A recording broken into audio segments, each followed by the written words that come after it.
Je vais donc commencer tranquillement à vous présenter justement ce qui va se passer dans la prochaine heure. D'abord, vous savez qu'on est là aujourd'hui pour discuter de fracture numérique à l'aune d'un rapport qui a été rédigé très récemment. Parce qu'on l'oublie souvent, hein, mais il reste encore une grande partie de nos concitoyennes et concitoyens qui sont moins connectés qu'on peut l'être, par exemple, en ce moment ici. S'il existait déjà une fracture numérique ou une forme d'exclusion qui est relative au numérique, bien, la numérisation accélérée des communications là, pendant la période de pandémie a vraiment amplifié là, les inégalités liées à la fracture numérique, ou en tout cas, comme nos panélistes pourront en témoigner, les ont mis un peu plus en relief parce que c'est pas parce qu'on ne les voyait pas hein, que ça n'existait pas auparavant. Et c'est dans ce contexte-là que l'Observatoire international sur les impacts sociétaux de l'IA et du numérique qui est un réseau de recherche, hein, vous le savez peut-être, qui fédère les expertises là, de 260 chercheurs et chercheuses dans 18 établissements postsecondaires du Québec, a répondu finalement à la demande, à l'appel, si on veut, de vote pour ça, en prenant en main la rédaction du rapport Réduire les impacts de la fracture numérique sur les populations marginalisées. Ce rapport-là hein, se destine justement tout particulièrement aux organismes communautaires qui pourraient hein, avoir besoin hein, d'arguments, de matière pour justement aller chercher là, un peu plus parfois de soutien. Nous allons donc autour de ce rapport-là en profiter pour discuter des stratégies d'organisation hein, qu'ont dû prendre des organismes communautaires et leurs membres hein, parce qu'ils étaient souvent plus vulnérables devant le changement numérique pour adapter leurs moyens de communication. On a donc avec nous aujourd'hui pour en parler Marie-André Côté de l'organisme Vote pour ça. Bonjour Marie-André Bonjour. qui est à l'origine de l'initiative et deux des principaux, justement, je dirais, acteurs de ce rapport-là, c'est-à-dire Alexis, qui est doctorant en droit à l'Université de Montréal et à Paris 1 Sorbonne, qui a rédigé le rapport. Merci d'être avec nous, Alexis. Et Alexandra Bahari-Dionne, qui est doctorante à l'Université d'Ottawa et qui a supervisé justement la rédaction de ce rapport-là. Et pour parler un peu plus des expériences qu'ont vécues les organismes communautaires, on a invité, on la remercie d'ailleurs beaucoup d'être là avec nous, Michel Robitaille-Rousseau, qui fait partie du mouvement Personnes d'abord Québec et du mouvement Personnes d'abord du Québec métropolitain, et François Bouchard, qui lui est membre actif puis expert hein, de vécu dans justement au sein de cet organisme-là. Fait qu'ils vont donc pouvoir à nous justement nous mettre en contexte hein, ce que c'est vraiment que la fracture numérique.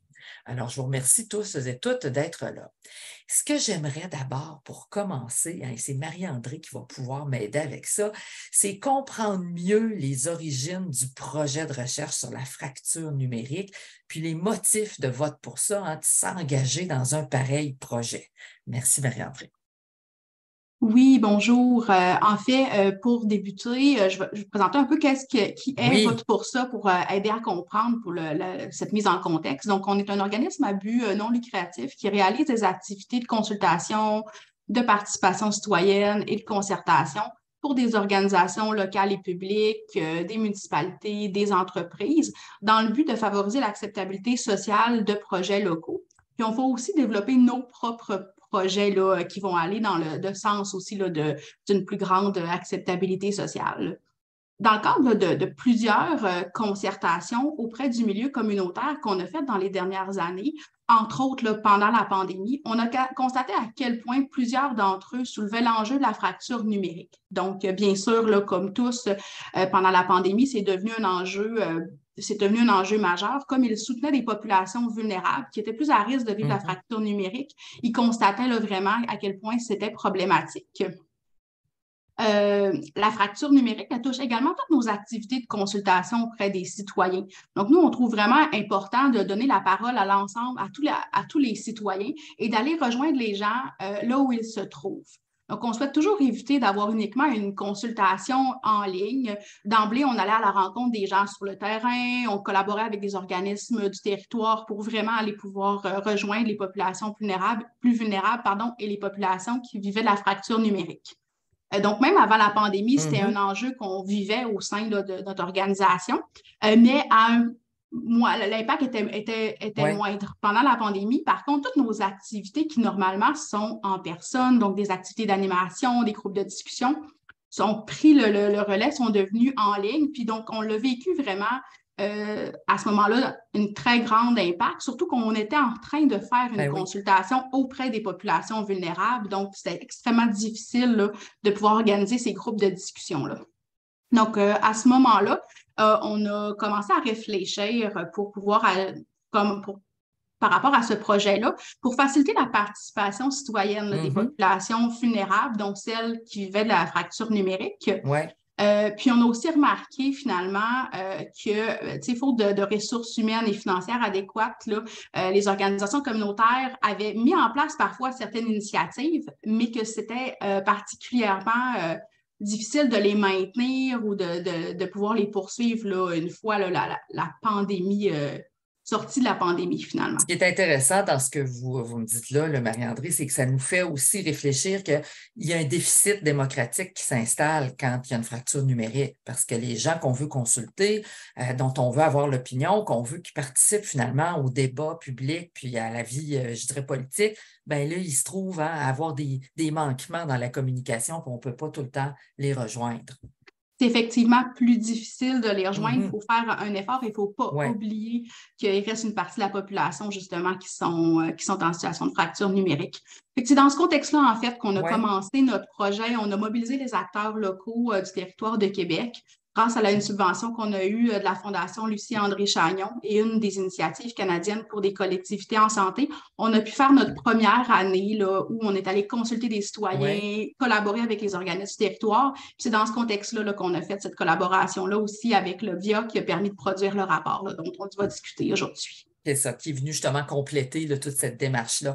Et quand on Mm. parle justement des révélations de la pandémie, j'ai trouvé très intéressant, je vais m'adresser à Madame Rousseau, Robitaille-Rousseau. Michel, quand vous m'avez écrit après qu'on ait eu une première discussion pour nous dire, ben nous, là, la fracture numérique, un peu comme justement Marie-André nous le disait, on n'a pas attendu hein, qu'on ait un confinement pour constater que c'était une urgence. Parce que ce que j'ai compris, c'est que vous vous êtes ajusté rapidement, mais il y avait déjà une historique avec le mouvement Personne d'abord qui s'intéressait à ces questions-là puis qui participait justement. Si vous voulez un peu justement me ramener là, les propos, Michel, dont vous m'avez parlé par courriel un peu plus récemment.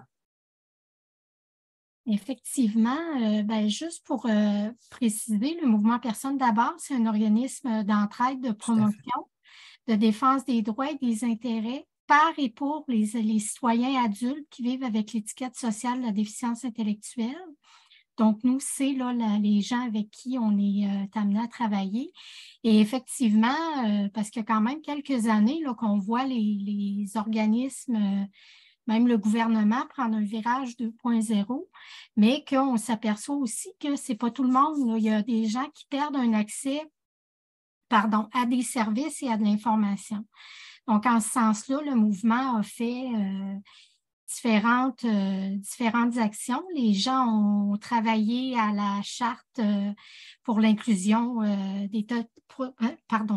la charte pour des technologies inclusives. Donc, il y a 10 recommandations. La 10e est celle des personnes d'abord.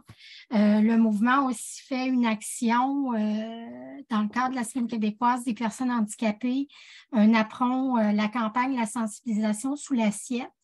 Donc, pour justement sensibiliser au fait que ne faut pas penser que tout le monde a accès aux technologies et que ça a des impacts là, quand on part avec cette prémisse-là. Ouais, c'est quoi de le dire, j'en grille dans la vie, oui, tu sais, le souhait. Tu sais, tu peux avoir, tu sais, le choix de mettre de la nourriture sur ta table ou bien le choix d'avoir la technologie pour, tu sais, c'est vraiment un sujet que ça fait des années que le mouvement se débat pour ça, là.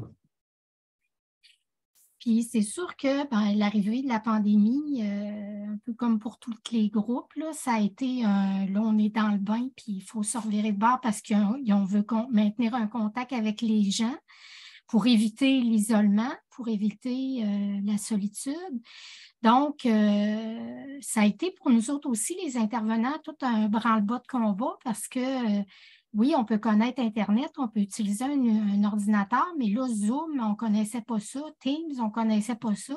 Alors, nous-mêmes, il a fallu aller se chercher là, des conseils de gens qui s'y connaissent pour être capable de minimalement fonctionner. Et ça nous a aussi amené à faire une consultation auprès de nos membres pour voir qui avait accès à un appareil, tablette, ordinateur portable, ordinateur de table, qui avait accès à une connexion, qui ne l'avait pas. C'est beau d'avoir tout ça, mais qui a les connaissances et les compétences pour utiliser? Est-ce que les gens, parce qu'il y a une période de confinement, est-ce qu'à la maison, soit un proche, le responsable de résidence pouvait apporter un soutien? Est-ce qu'un intervenant, lorsque ça a été possible, pouvait aussi soutenir? Donc, pour répondre à ça, on a mis en ligne un système de soutien téléphonique et on a aussi mis en place le projet pilote Accès aux technologies où, via une subvention qu'on a pu recevoir, ça nous a permis, avec l'OPEC, Ordinateur pour les écoles du Québec, qui a un volet aux OBNL, de se procurer 14 ordinateurs portables et des casques d'écoute qu'on a prêtés là, à des membres. Et pour ce qui est de la connexion, on a fait des recherches puis on réalisait que les programmes d'aide, c'était beaucoup pour les personnes aînées et les familles. Donc, pour les personnes seules à faible revenu, il n'y avait pas grand-chose pour nous dire qu'il n'y avait rien. Donc, on a offert une connexion à 3 personnes via Connexio là, qui offrait un tarif avantageux. Ce que j'aimerais justement, Michel, parce que vous nous avez présenté François Bouchard qui est là et qui, lui, pourrait justement apporter son expérience, hein, parce qu'il a participé, François, à votre projet pilote. Fait que François, j'aimerais ça que vous me disiez que ça a été quoi les défis, justement, du projet pilote Accès Techno quand vous êtes embarqué dans ça, là? Il faut dire que ça a été un grand défi, surtout quand la pandémie est arrivée. Comme Michel disait il y a quelques minutes, on a reçu un portable du mouvement. Les premières fois, il faut dire que des fois, je vais être sourd si je peux rester poli. Mais ça a été vraiment un défi. Puis en plus, c'est quand Mimi a utilisé mon cellulaire, les problèmes ont été réglés. Parce que j'ai découvert que c'était moins compliqué avec mon cellulaire parce que on peut toucher l'écran avec nos doigts. On peut, puis ça, avec le centre de mail, avec on en recevait ça par courriel. Fait que j'avais rien qu'à isoler le numéro d'abonnement pour Zoom, puis je pesais dessus, puis j'embarquais facilement dans la... Mais avant, je rushais pas mal. Ça veut dire, François, c'était plus intuitif, hein, le téléphone, le mobile, là, c'était comme plus facile là, pour l'usage. Là. Oui, parce que l'ordinateur, des fois, ça me prenait 3-4 fois avant d'avoir la ligne comme il faut. Fait que, des fois, là, j'avais le bras en l'air, puis j'avais le coup de... Ça nous arrive aussi, hein, puis ça fait longtemps qu'on est sur des ordinateurs, fait qu'il ne faut pas s'en faire. Ouais. Puis les avantages, puis les inconvénients, François, là, d'utiliser ces technologies-là, qu'est-ce que ça a été finalement? Parce qu'on rentre là bien vite, tout d'un coup, il faut se familiariser avec ça. Puis ça a apporté quoi? Puis ça a été quoi les côtés plus difficiles? Les désavantages, c'est que on a perdu le côté humain, dans le sens que on ne faisait plus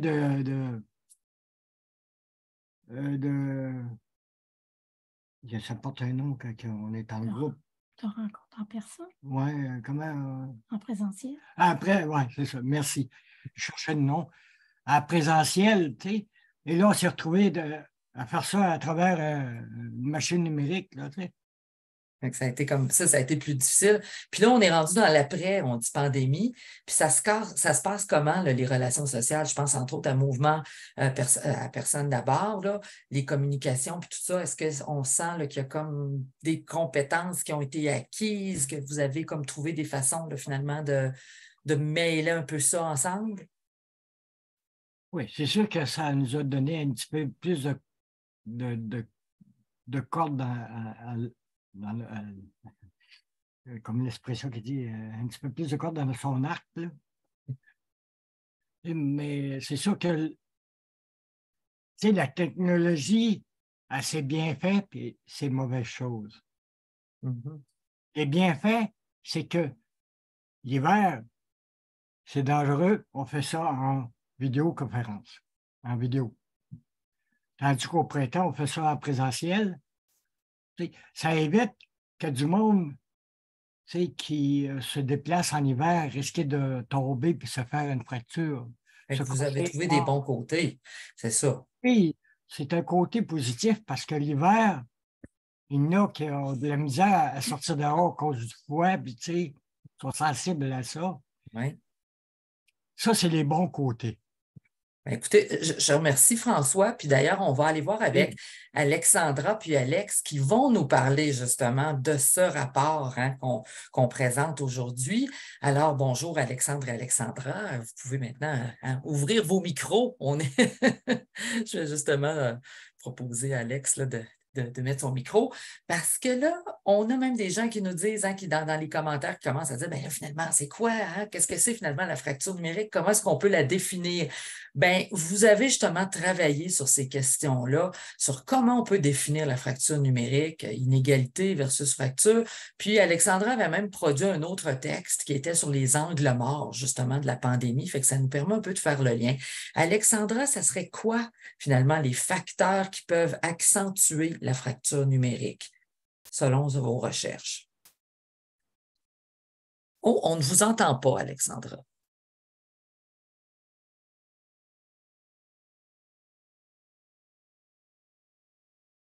Vous n'avez pas de son.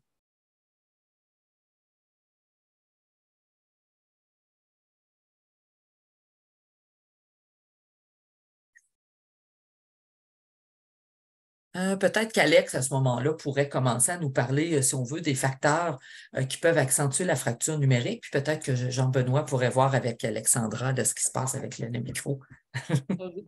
Est-ce que maintenant, ça doit marcher? Maintenant, ça marche. Oh oui, on vous entend, là. Super. Alors, on peut y aller avec les facteurs, justement, qui peuvent accentuer cette fameuse fracture numérique. Bien, c'est ça. Donc, on a fait 2 revues littérature sur cette question-là, une par Alexis dans le cadre du dernier rapport et moi dans le cadre d'un rapport qui portait sur cette question dans le contexte de la pandémie, qui était un petit peu plus au début de la pandémie. Et ben, ce qui est assez intéressant, c'est que finalement, la définition qu'on propose, elle rejoint pas mal ce que disait Michel.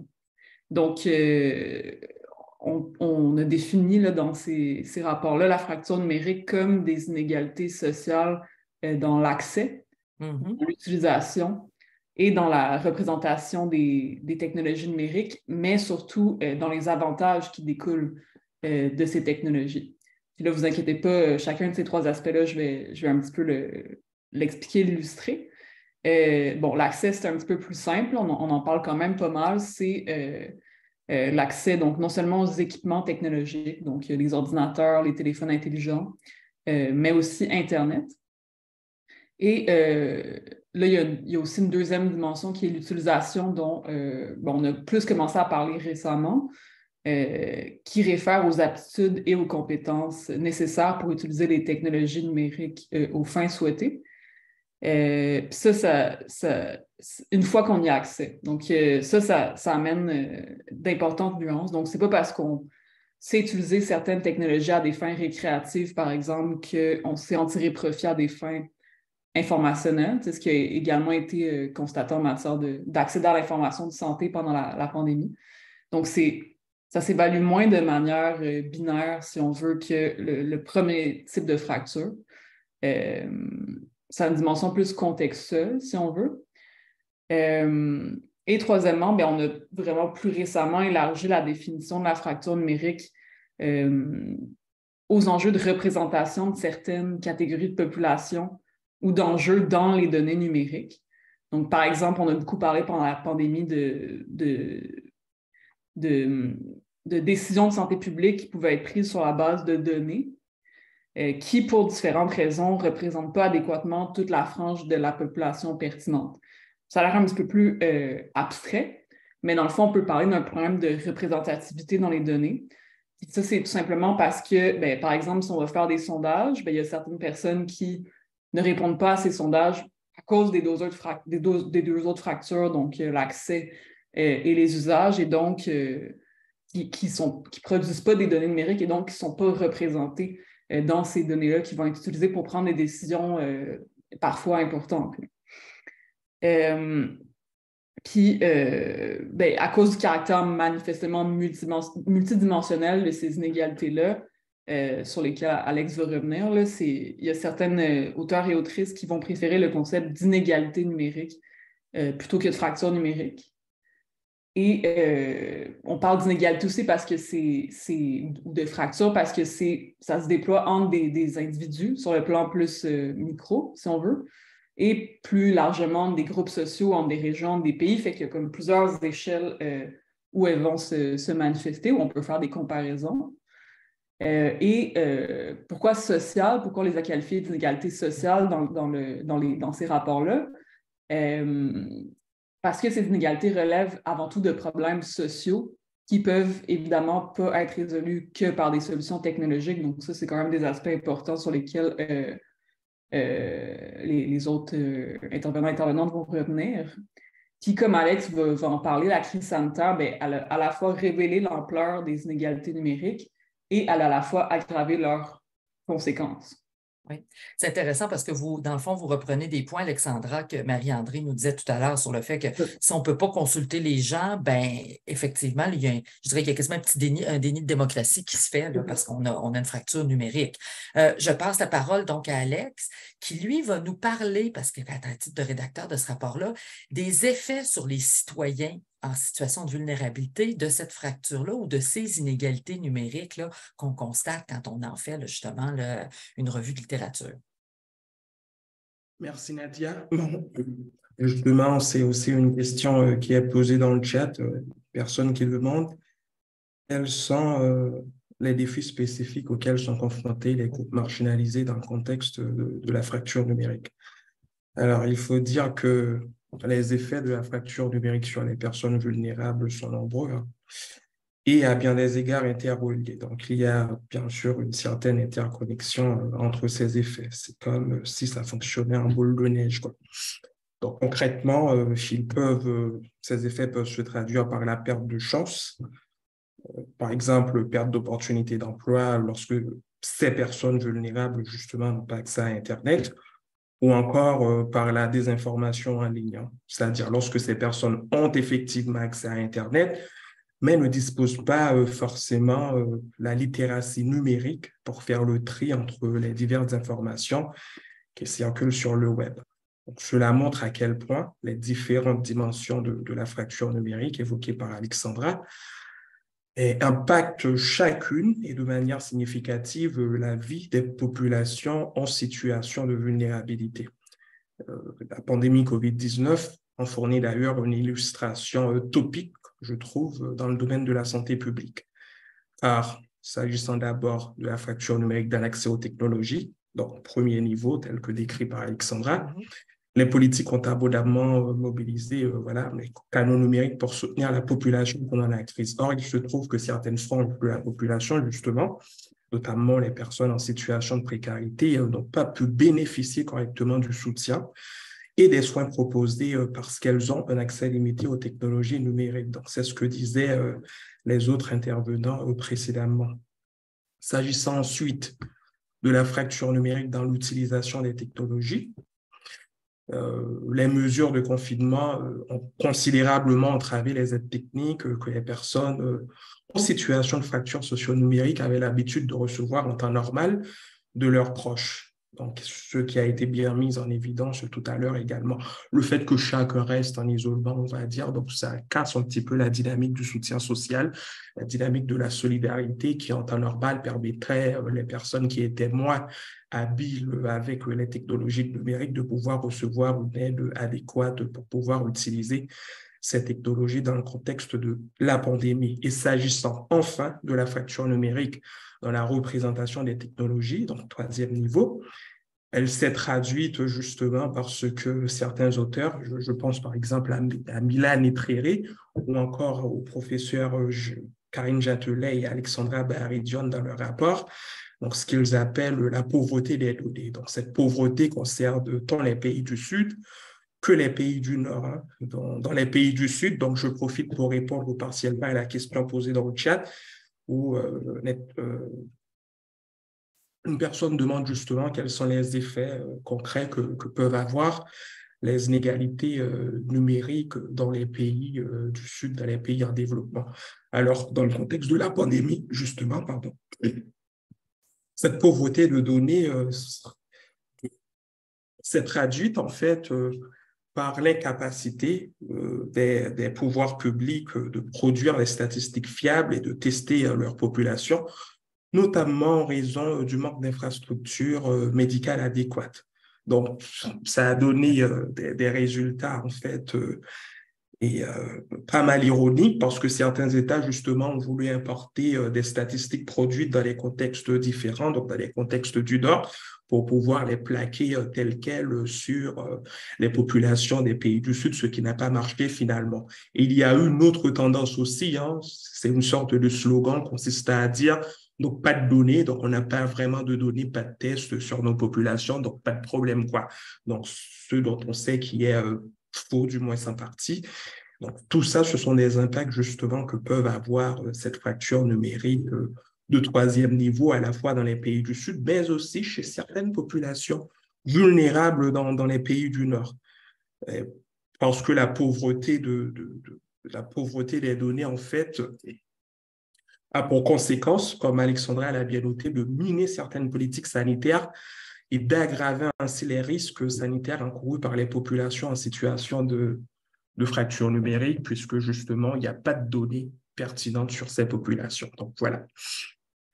Ouais, merci beaucoup, Alex. Et je voyais aussi Marc-André Morancy qui nous demandait si on avait accès au rapport. Et j'ai en profité pour redonner la parole à Marie-André qui va nous amener un peu des anecdotes, justement, qui sont liées avec les différents facteurs que viennent d'évoquer Alexandra et Alex. Et je rappelle pour Marc-André que oui, les rapports sont en ligne, entre autres sur le site de vote.ca et le site de l'Oblia. Marie-André, si tu veux bien y aller avec quelques exemples, justement, d'inégalités qui se sont manifestées pendant la pandémie. Oui, bien en fait, les choses qui me viennent rapidement là, en tête, tout à l'heure, Alexandra parlait de l'accès, du fait de posséder un ordinateur ou d'avoir accès à une connexion Internet. Ce qui va jouer dans cet accès-là, c'est par exemple quelle autonomie on a pour y accéder. Est-ce que je possède un ordinateur ou je dois me déplacer? Ça, c'est quelque chose qu'on a vu qui était problématique là, pendant la pandémie. Par exemple, quand à un certain moment, les organismes ont fermé, les bibliothèques ont fermé et les gens se sont retrouvés à ne pas avoir la capacité finalement d'accéder parce qu'ils n'avaient pas eux-mêmes, ne possédaient pas l'appareil eux-mêmes ou encore n'avaient pas une connexion Internet à la maison. Évidemment, ça a été beaucoup plus problématique pendant la pandémie. On l'a vu aussi chez les familles nombreuses. Imaginez un parent qui doit travailler, 2 enfants qui doivent aller à l'école sur des appareils différents. On n'a pas tous accès à trois appareils technologiques là, à la maison. Il y en a qui en ont aucun. Mais au-delà de ça, ce que l'autonomie vient dire, c'est que, par exemple, une personne qui aurait plus de difficultés à se déplacer, pour qui c'est plus difficile, là, finalement, de se déplacer dans un lieu public, que ce soit qu'on soit en pandémie ou pas, le fait de ne pas posséder un ordinateur ou pas avoir accès à une connexion chez soi peut nuire à cet accès-là. Donc, ça, c'est un exemple là, concret qu'on peut voir de gens qui vivent cette problématique-là. Pour aussi, au niveau de la pandémie, une chose que moi me frappe, c'est qu'on a l'impression, ça donne l'impression justement que au niveau de l'usage, les gens ont développé des compétences et que maintenant, une grande majorité n'est plus en situation de fracture numérique. Moi, ce que j'ai remarqué là, pendant la pandémie, c'est qu'il y a beaucoup de gens qui ont appris des recettes par cœur. Ce qui était utile pour eux à ce moment-là, c'est qu'ils avaient souvent, par exemple, besoin de contact social. Donc, ils ont appris la recette par cœur pour aller, par exemple, sur Messenger, pour pouvoir parler à leur enfant, à leurs proches, à quelqu'un. Donc ça, c'est une recette qu'ils ont appris par cœur. Par contre, aujourd'hui, ils n'ont pas nécessairement accès à toutes les recettes. Donc, ils sont restés en grave situation de fracture numérique. Donc, dès qu'ils ont besoin de faire une nouvelle tâche, ils ne savent pas nécessairement comment. Donc, moi, j'ai des exemples qui me viennent rapidement là, de ce que les gens ont vécu, oui, pendant la pandémie, mais qui a un impact encore là, très fort aujourd'hui, puis qui a été accéléré, en fait, là, parce que la transformation numérique s'est accélérée, puis qui a comme donné un peu cette excuse-là maintenant de pouvoir passer tout au numérique en ayant l'impression que maintenant, cet accès-là, puis ces compétences-là avaient été acquis par la majorité.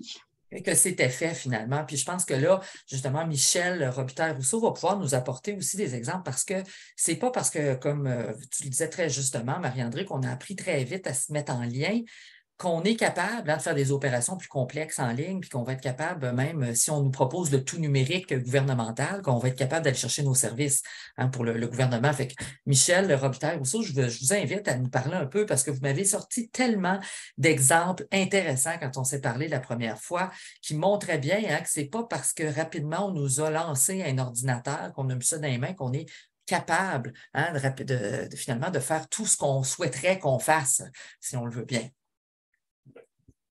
Alors, effectivement, il y a eu, disons, il y a un jargon quand on parle du numérique. Donc, nous, parmi nos gens, on avait des membres qui n'avaient jamais ouvert un portable, qui avaient jamais. Donc là, on part quand même à la base. Donc, pour ces gens-là, ça a été un progrès assez rapide lorsqu'on leur demandait. On a des gens qui ont appris Zoom, mais qui, pour ce qui est du courriel, au jour d'aujourd'hui, n'ont pas eu la possibilité d'apprendre. Donc, nous, il a fallu offrir le service d'appeler les gens pour leur donner le numéro de la réunion, de ne pas mettre de code secret pour simplifier ça au maximum. On a fait des invitations papier pour tout le monde aussi. Puis ce qu'on a vu de beau, je dirais, c'est qu'à travers tout ça, les gens se sont quand même entraidés. On a des gens qui sont devenus plus experts, si on veut, pour se connecter à Zoom, qui appelaient un autre pour dire, ben écoute, là, n'oublie pas ta rencontre, connecte-toi, si ça ne marche pas, appelle-moi, je vais t'aider. Fait qu'on avait notre service téléphonique par des bénévoles, là, des membres de soutien bénévoles, mais les gens entre eux aussi se sont beaucoup entraidés. Donc ça, c'est quelque chose qu'on a vu. Ce qui est intéressant aussi, c'est que quand on regarde les gens, les plus jeunes, évidemment, étaient plus familiers avec les technologies. Par contre, au niveau de nos sages, ben là, il y avait un fossé un petit peu plus grand. Mais ceci étant dit, les gens avaient quand même la curiosité d'apprendre et il y en a qui ont eu la piqûre plus vite que d'autres. Donc là, le défi, ben, on va y venir là, un petit peu plus tard, mais c'est ça, ce qu'il y a eu de beau là-dedans, c'est de voir la solidarité, l'entraide, puis que les gens s'appropriaient là, les apprentissages puis pouvaient en aider d'autres. Donc ça a été là, Ça a été le beau côté là, de tout ça. François, tu veux réagir là-dessus? Oui, mais c'est sûr qu'il y aura toujours un petit peu de... comment je pourrais dire ça? Comment je pourrais dire ça? Il y en a qui aura... qui vont avoir beaucoup de misère à intégrer la technologie parce qu'ils n'ont pas les moyens. Il faut toujours qu'ils aillent ailleurs. Il faut accompagner pour aller des places. Tu sais, dans les places où ils peuvent avoir la technologie, mais ils devraient faire un genre de bénévoles. Ils devraient avoir des bénévoles qui iraient justement chez eux autres, les accompagner durant le Zoom. Fait que si jamais il y a une difficulté, le bénévole serait là pour dire, bon, regarde, on va faire ça comme ça. Fait que, il ne faut pas faire ça de même, il faut faire ça de même. Ou bien, il faut que tu parles, il faut que tu pèses sur tel piton. Ça serait bon qu'il y ait des bénévoles, justement, qui seraient là les journées, qu'il y a des rencontres, il y aurait un bénévole qui accompagnerait la personne. Fait qu'il y a un besoin encore là, de formation. Puis ce que je trouve intéressant, là, François, là, ça m'amène justement au point suivant, c'est que là, avec Alexandra puis Alex, ce qu'on veut discuter, ce sont les faits saillants du rapport, mais plus spécifiquement des facteurs comme l'âge, les études, etc. Qu'est-ce qui fait, quels sont les facteurs qui peuvent amplifier justement la fracture numérique? On sait par exemple que le genre est peut-être pas un facteur déterminant, puis qu'au Canada, quand on regarde, les revenus peuvent en être un. Alors Alex, comment est-ce qu'on peut expliquer ça puis le mettre un peu en contexte justement, ces facteurs-là qu'il faut prendre en considération quand on veut plus d'égalité, si on veut, numérique? D'abord, il faut préciser d'emblée qu'il n'y a pas de modèle universellement valide pour rendre compte des facteurs de la fracture numérique parce que ça varie considérablement d'un contexte à l'autre, d'un pays à l'autre, etc. À cela s'ajoute la diversité des facteurs qui jouent un rôle plus ou moins significatif dans la fracture numérique, que ce soit des facteurs socio-économiques tels que l'éducation, le revenu, etc., ou des facteurs sociodémographiques tels que l'âge, mais aussi des facteurs culturels, matériels, psychologiques, etc. C'est dire qu'il y a une diversité de facteurs qui fait qu'au final, d'un territoire à l'autre, d'un contexte à l'autre, il n'y a pas vraiment de modèle universellement valide pour expliquer tout cela. Néanmoins, la littérature met en évidence certains facteurs clés. Donc, je ne vais pas reprendre les chiffres parce que voilà, vous pouvez consulter le rapport à ce sujet. Mais les facteurs a priori les plus déterminants à l'échelle globale sont le niveau d'éducation et l'âge. Donc, un facteur socio-économique, le niveau d'éducation, et un facteur socio-démographique, l'âge. Donc, à ces deux facteurs s'ajoute, du moins à l'échelle du Canada et du Québec, le revenu. Donc, au Canada et au Québec, ce serait donc le niveau d'éducation, l'âge et le revenu. Alors, le genre, justement, ça a été indiqué comme moins déterminant dans la littérature, sauf au Québec, par exemple, où une récente étude a montré que les hommes qui ont un certain revenu, etc., donc ce qui montre bien sûr la complexité et l'interrelation entre les différents facteurs, ont plus tendance à interagir en ligne avec le gouvernement que les femmes. Mais à part cela, le genre ne semble pas très déterminant.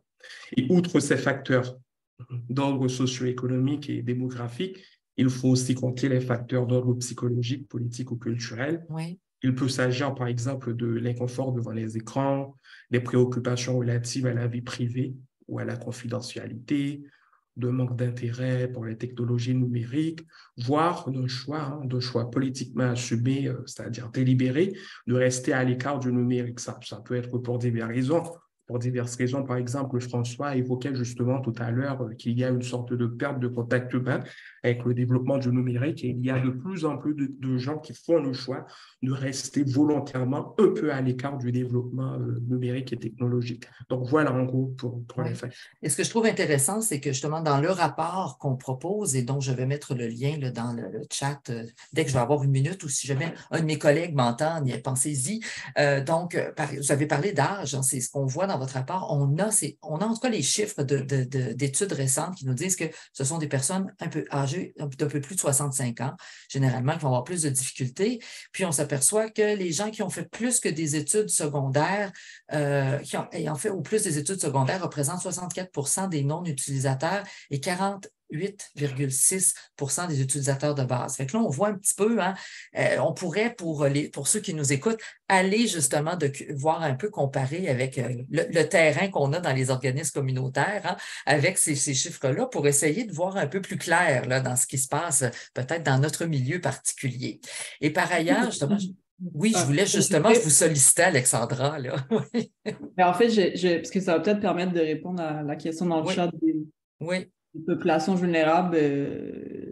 Bon, on peut partir de ce que dit Alexis pour dire qu'en plus, ces dimensions-là, ces facteurs de marginalisation-là, si on veut, ils s'entrecroisent. Parce que pendant la pandémie, on avait quand même en tête les données, puis juste on le voyait, là, que les gens plus âgés avaient moins accès à Internet, téléphone intelligent, etc., ou étaient moins susceptibles d'utiliser aux fins souhaitées. Mais si on regarde les statistiques, parmi le groupe de personnes âgées qui a déjà peut-être moins accès que la moyenne, les personnes âgées à faible revenu ben là, c'était significativement plus élevé. L'écart était significativement plus prononcé pour ces groupes-là. Donc, mon point, c'était juste que ça s'entrecroise, en fait, considérablement. Puis parfois, ça colle un peu avec les populations desservies, les personnes qui fréquentent les organismes communautaires. Oui, c'est un peu ce que je disais, c'est que je suis pas mal sûre que les gens qui sont dans des organismes communautaires vont reconnaître dans les quelques chiffres que vous avez extraits là, de la littérature, je dirais des paramètres larges là, pour voir un peu, là, pour présenter leur cas personnel. Et ce qui est aussi intéressant, Alex, c'est que ça vient, ça, justement, créer, on peut dire, hein, des ruptures communicationnelles. Parce qu'à partir du moment où il y a une fracture numérique, il y a des segments de la population, des citoyens et citoyennes qui ne pourront pas toujours être rejoints par nos différentes initiatives.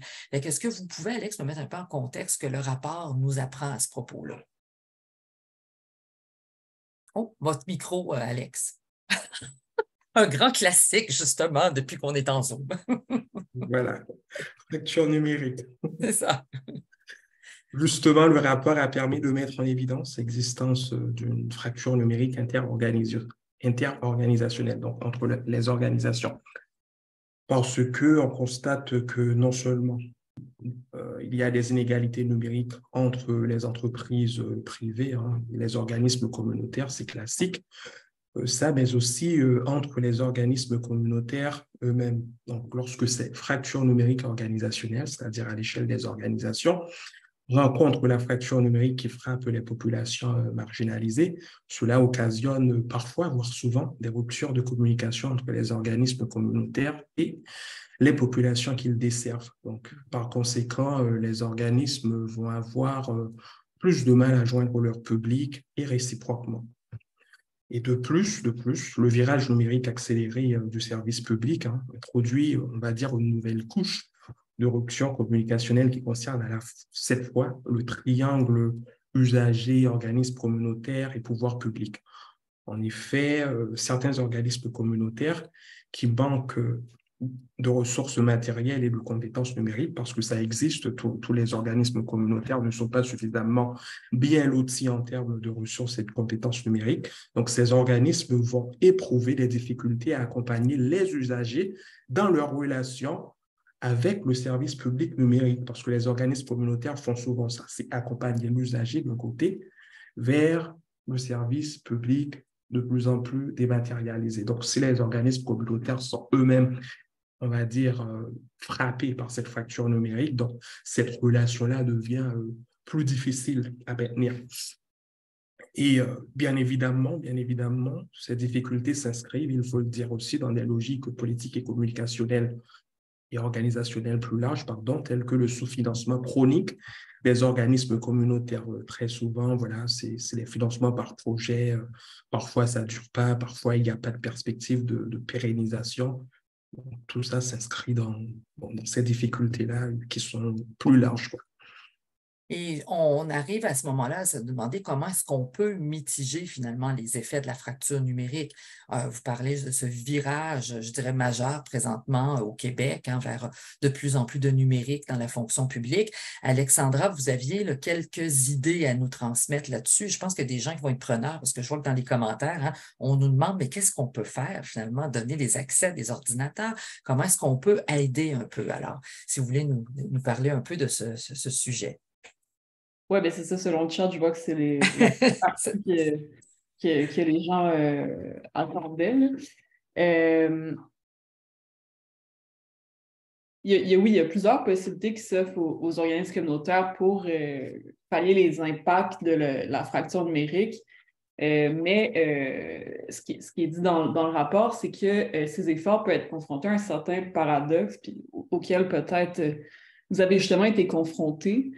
Dans la foulée de la pandémie, c'est que d'un côté, les organismes sont appelés à se numériser davantage pour favoriser l'inclusion numérique des personnes qui fréquentent ces organismes, mais de l'autre, cette numérisation peut provoquer une exclusion de fait, du moins si on ne fait pas attention, dans les relations avec les personnes que justement ces organismes desservent.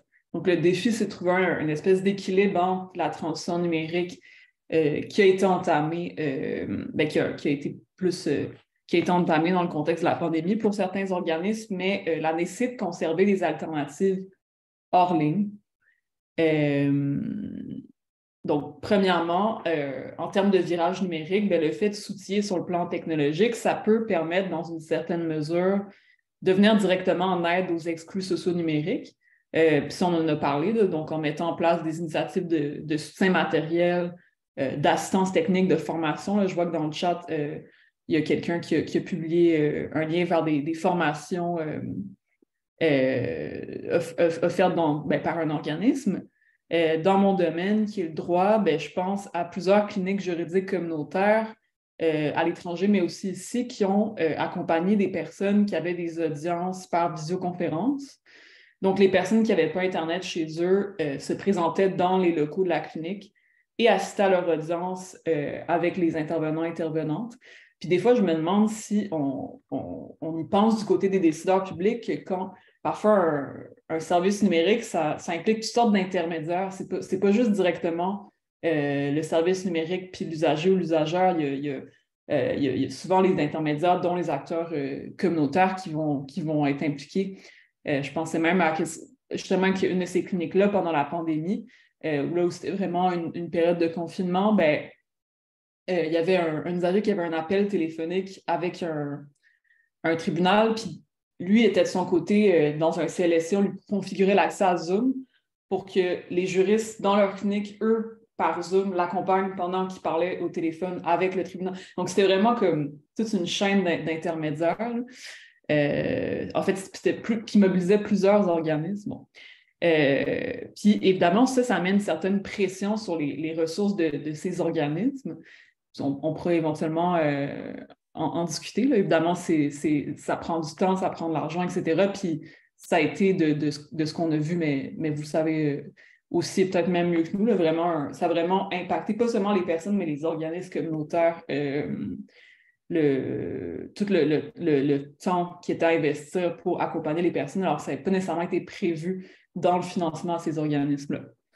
C'est pour ça que les organismes communautaires, plusieurs organismes ont récemment fait des démarches auprès du gouvernement provincial pour recevoir du soutien pour, justement, avoir du matériel informatique, avoir les connexions requises, avoir la formation pour les utiliser, puis aussi l'achat par le gouvernement de licences de groupe. Et il existe par ailleurs, ce que je ne savais pas avant de m'attaquer à ces rapports-là, des groupes communautaires technophiles, disons, comme Communautique, là, je vois que ça a été mentionné dans le chat, Kumbit, etc., qui offrent des formations puis des solutions gratuites ou à faible coût aux acteurs communautaires. Donc ça, c'est des solutions qui existent quand même déjà. Et donc, une des recommandations du rapport, c'est que la collaboration horizontale entre les organismes se fasse pour réduire la fracture numérique qui est organisationnelle aussi, qui n'est pas juste au niveau des individus. Donc, ce qui suppose de dépasser les pratiques de travail en silo puis un peu de joindre ces forces. Sauf que, puis ça c'est le deuxième point, mais tous ces outils-là ne doivent pas faire perdre de vue qu'il y a certaines franges de la population qui vont rester durablement exclues numériquement, d'où le nécessaire maintien des services hors ligne. On pense aux appels téléphoniques personnalisés, aux bouche-oreilles, aux affiches dans les lieux qui sont stratégiques pour rejoindre des populations qui ne le seront juste pas numériquement.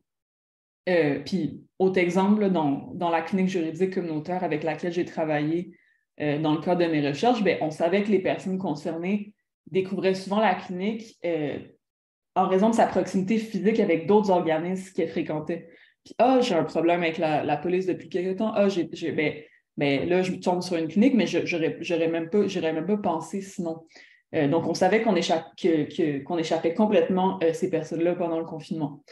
Puis, en plus, la question de l'exclusion numérique qui est en quelque sorte subie, on a un peu parlé, mais un autre argument, c'est le respect des droits et des choix des personnes qui préfèrent limiter au maximum leur dépendance à l'égard des technologies numériques.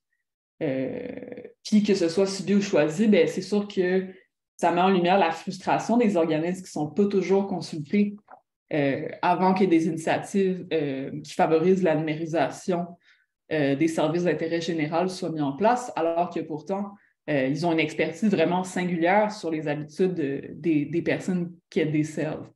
Donc, juste pour résumer, bien, attention à la stratégie du tout en ligne qui peut être génératrice d'exclusion supplémentaire. Merci Alexandra. Puis on arrive justement à un de nos derniers points, puis on va pouvoir redonner parole au cours de ce point-là à Marie-André et Michel, parce que là, on se demande comment est-ce que les organismes communautaires peuvent mobiliser, utiliser le contenu de cette revue de littérature-là pour justement mieux accomplir, si on veut, leur mission ou enfin y trouver peut-être des idées qui vont leur permettre là, peut-être d'aller chercher, si on veut, des services, puis peut-être même, côté financement, d'avoir un peu d'argumentaire supplémentaire. Alexandra, je pense que vous vouliez commencer sur ce point-là. Oui, bien, en fait, le défi du rapport, mais Alex pourrait rebondir là-dessus davantage, c'est que il y a différentes solutions, mais lesquelles sont à la portée des organismes communautaires et pas d'autres acteurs. Ça, c'était quand même... c'est sûr que c'était quand même un défi. Fait il y en a de ces solutions qui relèvent davantage du secteur public ou privé, là, donc vraiment plus de moyens pour donner accès, plus de créer des technologies plus accessibles, etc. Ça c'est pas principalement, du moins, à la portée des organismes. C'est pour ça que le rapport il va distinguer les pistes d'intervention conjointes avec d'autres acteurs en termes d'influence, etc., et les pistes d'intervention autonomes. Donc, moi, je vais juste dire quelques mots sur les pistes conjointes, puis après, Alex va rebondir. Par conjointe, on veut dire que l'implémentation de ces pistes-là, justement, ne relève pas principalement du pouvoir des organismes communautaires, mais que ces organismes peuvent apporter une contribution importante grâce à leurs relations singulières, comme je disais, avec les personnes principalement concernées, parce que c'est eux qui savent quels sont les besoins.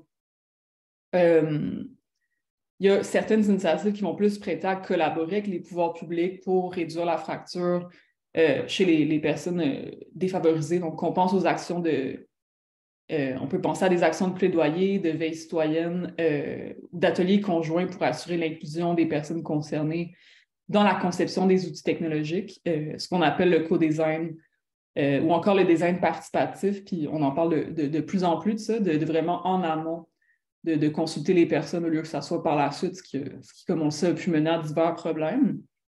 Et bien là, je voyais qu'il y a des personnes qui parlaient de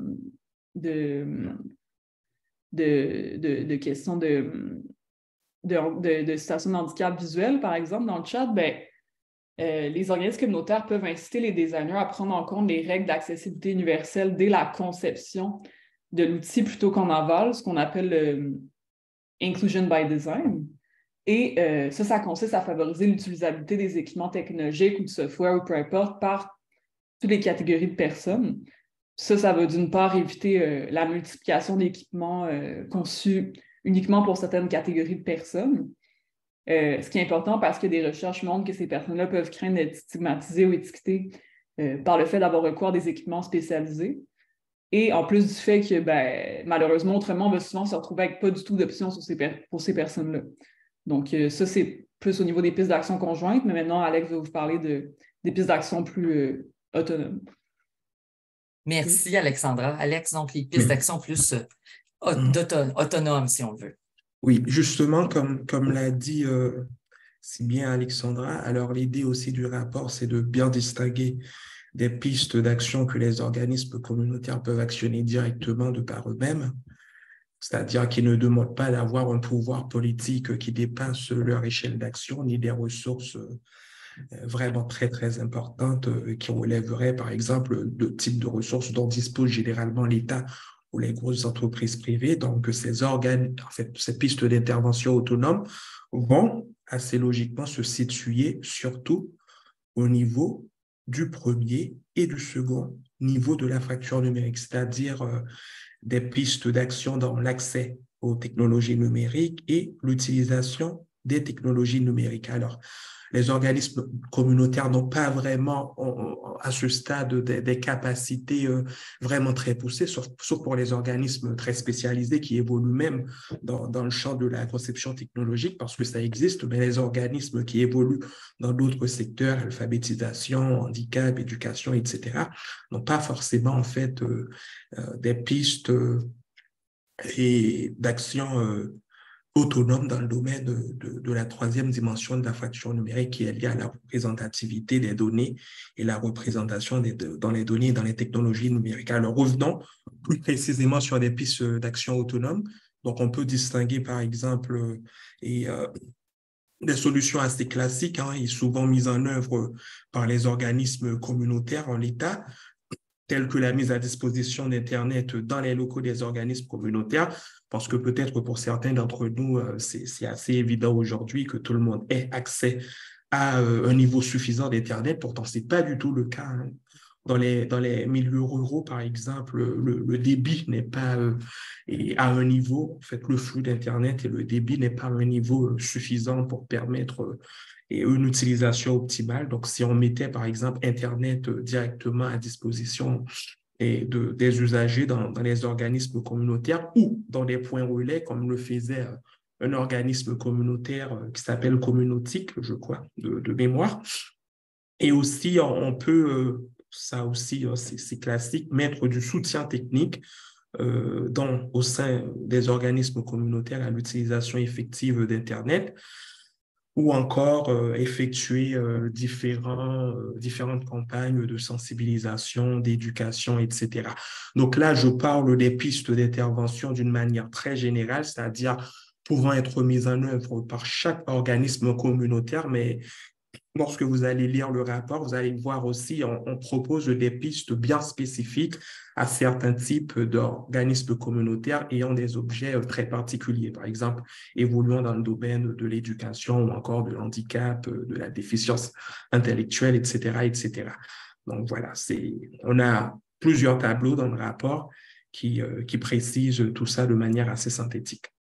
Merci, Alex. Et d'ailleurs, je le rappelle, dans les questions et réponses, quelqu'un, M. Gillet, nous a mis justement l'adresse de Communautique avec les coordonnées si on a besoin d'aller chercher du soutien auprès de cet organisme-là. J'aimerais maintenant que Marie-André et Michel nous parlent justement de l'utilisation que les organismes communautaires peuvent faire de ce rapport-là, parce que Marie-André, je pense que ça fait partie vraiment de ce que Vote pour ça avait en tête quand ils ont demandé là, justement de la production de ce rapport-là. Oui, absolument. C'est vraiment dans la volonté qu'on puisse tous travailler ensemble pour voir ensuite quel levier d'action on pouvait activer en tant qu'organisation, organisme communautaire dans ce contexte-là. Ce que moi, je remarque, là, c'est que, entre autres, là, il y a à la fin du rapport, les 4 recommandations qui sont faites à l'égard là, du milieu communautaire qui sont vraiment intéressantes, mais viennent surtout appuyer ce qui est vécu, ce que les organismes communautaires pouvaient déjà remarquer par eux-mêmes là, au sein avec leur clientèle. Donc, ça vient vraiment appuyer ce qui est déjà un peu véhiculé, ce qui est déjà demandé par le milieu communautaire. Je vais donner un exemple, là, que lorsqu'on parle justement du maintien des repères hors ligne pour desservir leurs usagers actuels et potentiels, c'est vraiment une grande préoccupation du milieu communautaire qui généralement vont vraiment s'assurer de réfléchir à des moyens de communication au-delà des réseaux sociaux ou des courriels, connaissent leur clientèle et savent que pour les rejoindre, ils doivent mettre en place des moyens, utiliser les méthodes dites traditionnelles. Par contre, le milieu communautaire, il va subir un peu les conséquences des autres milieux qui vont, eux, basculer vers le tout en ligne. Souvent, c'est eux-mêmes qui vont juste être le point de repère pour ces clientèles-là qui, par exemple, seront plus en mesure de prendre un rendez-vous, de remplir un document administratif. Puis c'est le milieu communautaire qui, de façon souvent informelle, c'est pas nécessairement dans leur rôle formel, on ne les verra pas dans les services que la majorité d'entre eux vont offrir. Ils vont se retrouver à soutenir de manière informelle les citoyens qui vivent ces situations-là du virage numérique. Ça amène des questions à se poser. Il y a des enjeux éthiques qui sont liés, la majorité des intervenants sont de bonne foi puis veulent soutenir, mais il peut toujours avoir des personnes qui sont de mauvaise foi. Donc, les citoyens, lorsqu'ils se réfèrent à eux, il y a des enjeux éthiques finalement là, qui sont à considérer. Si jamais il y a des erreurs là, qui sont faites qui sont faites en rentrant les données puis que ça amène des enjeux pour ces citoyens-là. Donc, je pense qu'il y a une réflexion collective à y avoir sur quel est le rôle du milieu communautaire pour soutenir les impacts vécus finalement de ce virage numérique-là, puis comment ils peuvent mieux soutenir aussi les personnes qui vivent ces impacts. Oui, on peut peut-être demander à Michel Robitaille-Rousseau aussi de nous dire comment, par exemple, le mouvement Personnes d'abord peut bénéficier d'un rapport comme ça. Qu'est-ce que ça va vous apporter en termes, justement, là, de documentation comme organisme communautaire?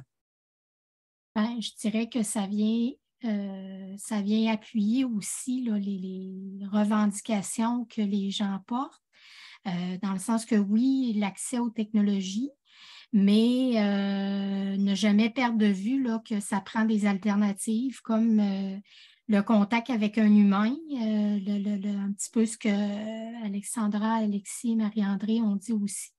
Donc, on abonde dans ce sens-là. Puis nous-mêmes, on s'applique ça, c'est-à-dire que, on va maintenir des documents papier, on va pour l'accès à l'information, parce que, au niveau de la littératie, ce n'est pas tout le monde qui est à la même place. On fait un journal qui est disponible en version CD audio, donc les gens qui ont une difficulté de lecture peuvent. Donc, je pense que c'est ça qu'il faut regarder, ces différentes options. Nous, on a un salon des membres ici où on met des postes d'ordinateur avec une connexion à la disponibilité des gens. Quelqu'un qui voudrait apprendre à se faire un Facebook, c'est sûr que nous, on ne donne pas une formation là-dessus.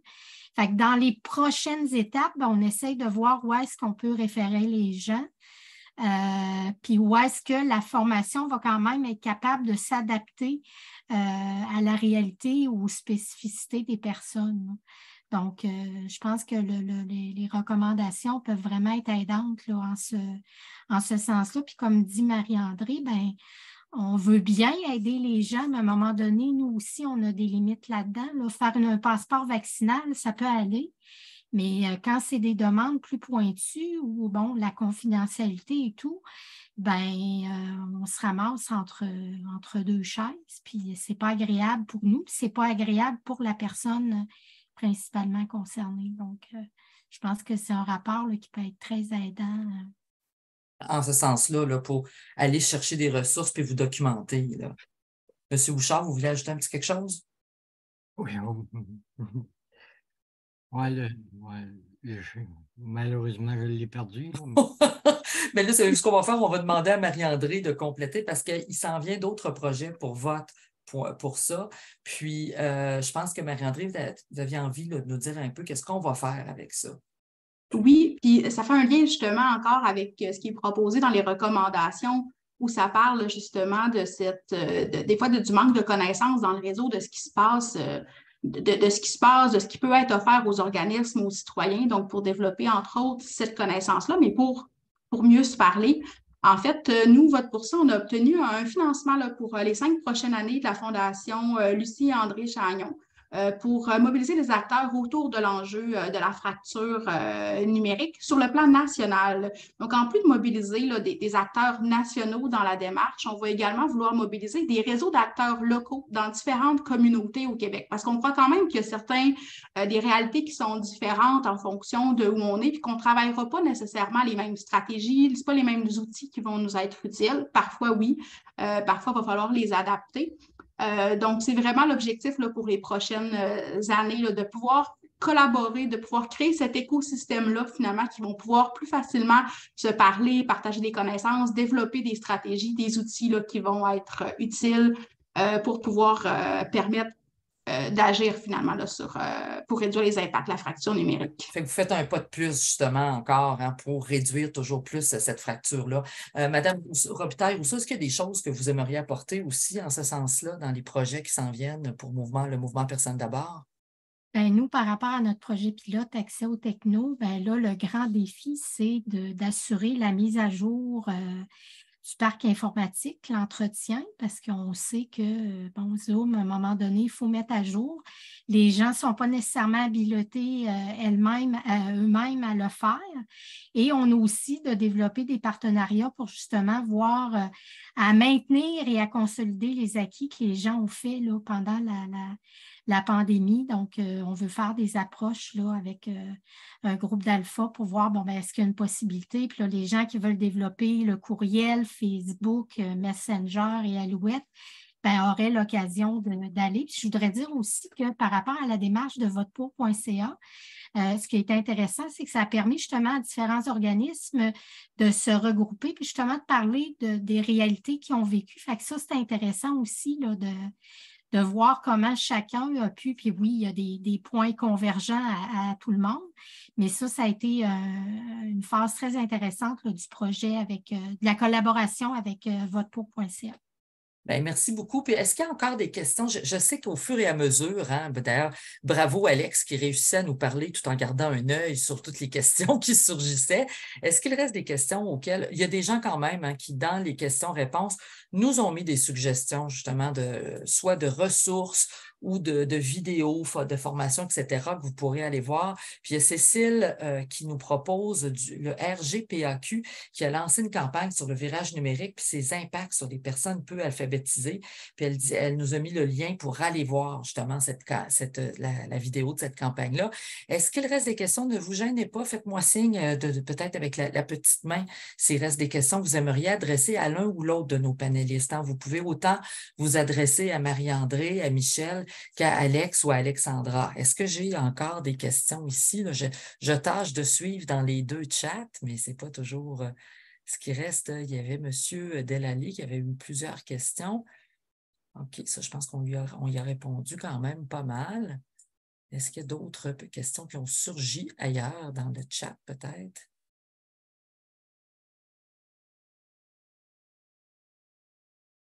S'il y a des questions de vive voix, alors à ce moment-là, justement, de lever la main et puis la personne qui gère en ce moment, Jean-Benoît, merci, pourra vous donner la parole. Est-ce que j'ai encore des personnes qui ont des questions ici? Je ne vois pas là d'autres questions. Et puis, n'hésitez pas à aller justement consulter les ressources en ligne qu'on vous a proposées ici.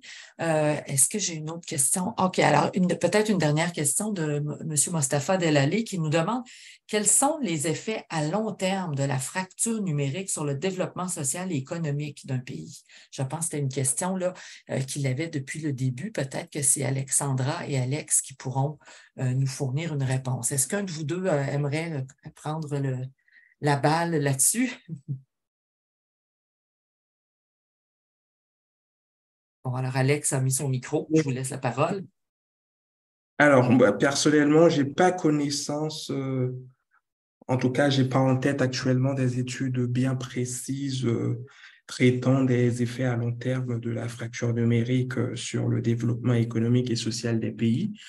Mais il y a quand même pas mal de rapports d'organismes internationaux qui abordent ces questions, que ce soit l'OCDE, qui s'est intéressé à cette problématique depuis au début des années 2000 et qui essaie quand même de mettre en évidence les enjeux liés au développement numérique entre pays. Ça a été même le centre de l'attention de toute une discipline qui est le discipline du droit au développement, quoi, et de toute une revendication disant finalement que il peut exister une certaine forme de responsabilité ou de devoir des pays plus technologiquement avancés envers des pays moins technologiquement avancés parce que justement la fracture numérique aurait des impacts bien concrets dans des pays où la population est moins desservie sur le plan numérique. Alors, on peut penser rapidement, qu'est-ce que ça peut être comme impact? Il peut y avoir des impacts économiques et sociaux, déjà avec le développement numérique, le commerce électronique, etc. Donc, ça paie pas mal. En tout cas, ça a des impacts assez considérables, ou du moins pas totalement non significatifs quand même, et sur le développement économique des pays, sur leur PIB. Donc ça, c'est plus à un niveau de commerce international et de développement économique. mais à un niveau plus social aussi, hein, avec... alors, on sait qu'aujourd'hui, on a un recours de plus en plus à Internet, hein, c'est-à-dire pour lire des informations, pour se former, etc., et pour discuter des informations. Donc, dans des pays où l'utilisation des technologies numériques est, on va dire, est moins d'actualité. Donc, c'est sûr que ces opportunités-là, la population peut passer à côté de ces opportunités-là. Et enfin, donc, c'est l'exemple que j'avais donné tout à l'heure. Donc, par rapport à la question de la pauvreté des données, on le voit bien dans le contexte de la pandémie. Donc, les difficultés, les problématiques que peuvent générer certains États qui seraient moins développés sur le plan technologique, justement, l'absence de données et qui ne leur a pas du tout facilité des politiques publiques pertinentes, justement, parce qu'ils n'ont pas assez de données sur la population locale. Donc, ils ont eu tendance à importer des solutions et des pays qui produisent ces solutions, justement, parce qu'ils sont beaucoup plus nantis en données et directement sur leur population locale, ce qui n'a pas très bien fonctionné. Donc voilà, globalement, c'est juste quelques éléments de réponse comme ça en vrac. Et oui, mais c'est une vraie question. C'est une question, en fait, Alex, qu'on voit qu'il va falloir que des chercheurs s'attaquent à la documenter, hein, par zone probablement pour qu'on puisse en discuter encore mieux l'année prochaine ou dans 2 ans. J'ai 2 questions. J'en ai une qui vient d'un de nos panélistes. Et je vais peut-être, M. Bouchard, avant de vous passer la parole, demander à Carole Doré qui a une question de nous. Je vous ai accordé le droit de parole, Carole, si vous voulez poser votre question à haute voix, puis ensuite, on passera la parole à M. Bouchard. Oui, bonjour. Est-ce que vous m'entendez bien? Tout à fait. Ah, parfait. Bon, merci. Écoutez, j'ai pu prendre des bribes du webinaire parce que je travaillais en même temps et j'ai été requise. Alors, j'en ai manqué des bouts. Donc, ça, je voulais juste savoir, est-ce que l'enregistrement va être disponible pour un visionnement plus tard aussi? OK. Oui. Puis, moi, je travaille sur la question de la fracture numérique. Présentement, je travaille avec un centre d'aînés dans Villeray, à Montréal. C'est ça. Donc, je voulais voir un peu... Je crois que c'est un sujet qui a été abordé, la question des aînés, l'âge, tout ça. C'est ça. Est-ce que vous, je ne sais pas, peut-être que ça a été dit, est-ce qu'il y a un réseau avec lequel on peut échanger une communauté de pratique ou quelque chose en tant qu'intervenant qui travaillons avec des aînés en lien avec le numérique? Est-ce que ça existe dans vos recherches, dans ce que vous avez fait comme... Peut-être que ça, c'est une question soit pour Alex ou Alexandra. Est-ce que vous avez est-ce que ces ressources-là sont dans le rapport ou avez-vous des idées à suggérer à Mme Doré? Ouais, peut-être que je vais le premier. Alors, en tête, non, j'ai pas de nom d'organisme communautaire précis qui évolue dans ce secteur. Mais si c'est documenté dans le rapport, par exemple, vous pouvez consulter l'ensemble des recommandations spécifiques et l'ensemble des pistes de solutions spécifiques et pour les organismes communautaires évoluant dans le secteur des aînés, hein, d'aide aux aînés. Et vous pouvez aller voir directement la bibliographie associée. Et étant donné que c'est un rapport qui se base sur la littérature existante, qui est produite à propos de plusieurs organismes communautaires, justement, donc vous allez pouvoir reconstituer des réseaux d'organismes communautaires évoluant dans ce champ, d'autant plus qu'on a illustré beaucoup à partir des exemples québécois et canadiens. Et là, vous pouvez bien sûr remonter à ces organismes. Et je pense que Marie-André Côté et Madame, pardon, j'ai oublié votre nom. Madame Robitaille aussi. Exactement, étant donné qu'elles évoluent directement dans le secteur, et Monsieur Jean-François, bien sûr, François B, bien sûr, donc peuvent apporter voilà, des réponses. Oui. Et moi, je me demande si ce réseau de partage de pratiques n'existe pas, s'il ne faudrait pas le créer, parce que je me dis, ben là, on a vu dans le rapport et dans le chat qu'il y avait des groupes communautaires, il y avait Communautique et Kumbit et tout ça qui offrent des formations, notamment aux aînés ou aux organismes qui viennent en aide aux aînés. Fait que est-ce que si Communautique n'a pas accès à justement c'est qui les organismes qui ont besoin d'aide, ben, ça fait déjà une base pour que ces organismes-là puissent partager des trucs entre eux. Tu sais, je sais pas, c'est juste une idée. Oui, je pense que c'est une excellente idée. J'ai l'impression que l'idée est lancée, Alexandra, fait que peut-être que ça va donner le goût à des gens de mettre ces ressources-là en commun. François, ça fait un bout là, que vous avez votre main levée. Je vous propose de prendre la parole. On arrive à la toute fin de notre présentation, fait que allez-y si vous avez un commentaire là, pour nous. Oui, non, c'est une chose que j'ai pas pensé au début. C'est que c'est beau, on peut acheter des choses par Internet. T'sais, admettons que un membre ou ben, une personne qui vit la fracture numérique, puis qui est trop mal à l'aise pour aller le chercher lui-même. Là, de ce côté-là, il n'est pas capable du tout d'utiliser, c'est qu'il n'y a pas Internet. Admettons qu'il a besoin mettons, moi, un exemple, des couches pour des personnes adultes. Mais pour lui, pour la personne, en général, s'il est mal à l'aise,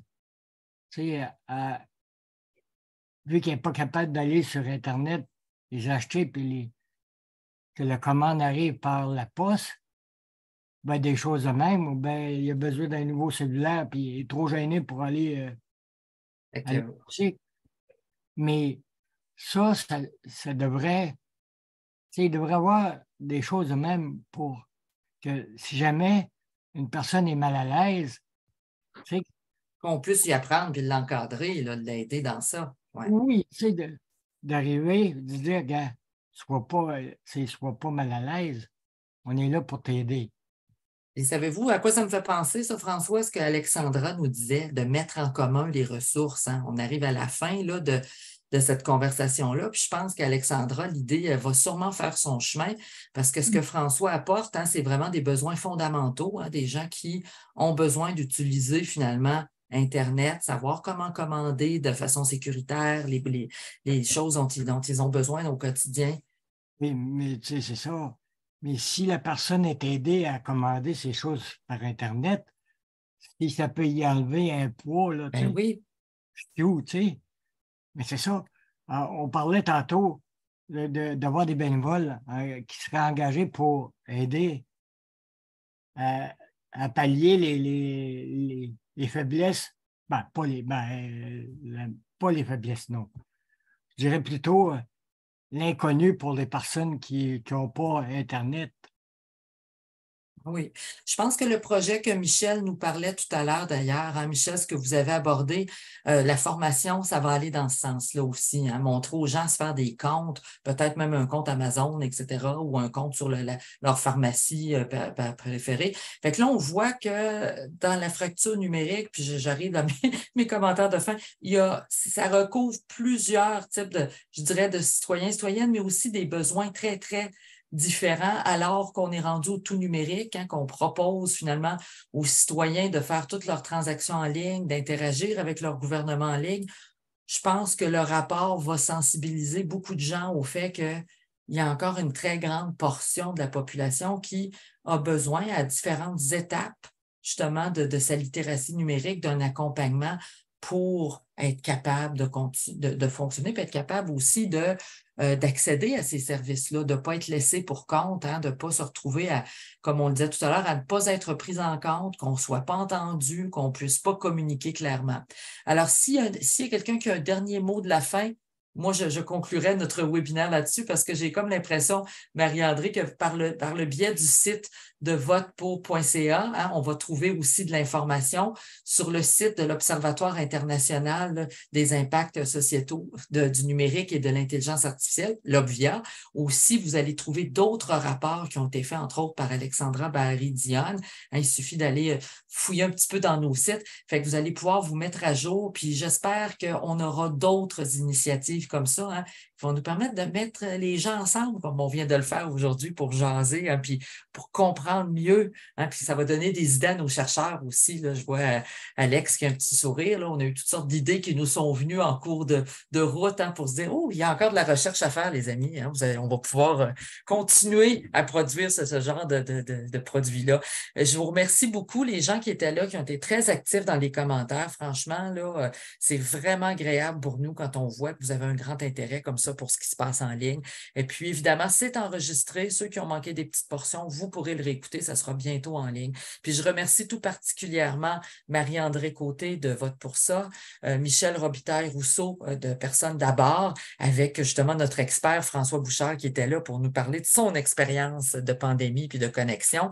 Et bien sûr, nos chercheurs Alexandra Baïri-Dionne et Alex Alexis. Fait que merci à vous tous. Puis merci à mes collègues de l'Obvia qui sont en arrière-boutique présentement puis qui nous aident à faire ce beau webinaire-là pour vous. Alors, je vous souhaite une très belle journée. Puis merci, je continue, je vois plein de merci. Là.